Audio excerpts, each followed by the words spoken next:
Organic chemists make molecules, very complicated molecules, by chopping up a big molecule into small molecules and get reverse engineering.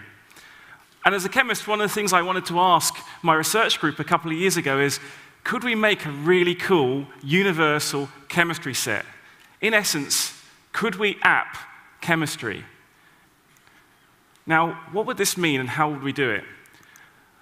Well, to start to do this, we took a 3D printer and we started to print our beakers and our test tubes on one side and then print the molecule at the same time on the other side and combine them together in what we call reactionware.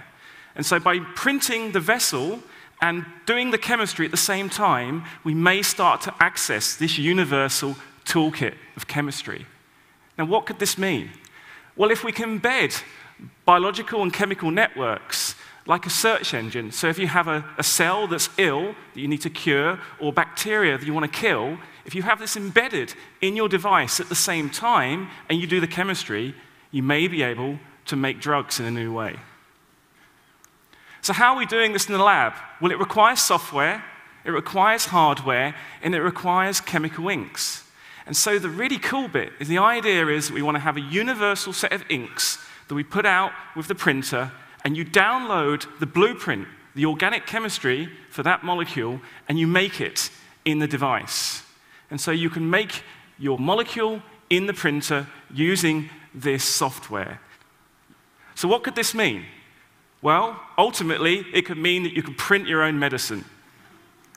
And this is what we're doing in the lab at the moment. But to take baby steps to get there, first of all, we want to look at drug design and production, or drug discovery and manufacturing. Because if we can manufacture it after we've discovered it, we could deploy it anywhere. You don't need to go to the chemist anymore. We can print drugs at point of need. We can download new diagnostics. Say a new superbug has emerged. You put it in your search engine, and you create the drug to treat the threat. So this allows you on-the-fly molecular assembly.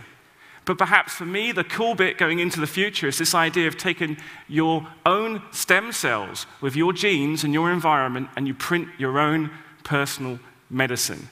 And if that doesn't seem fanciful enough, where do you think we're going to go? Well, you're going to have your own personal matter fabricator. Beam me up, Scotty.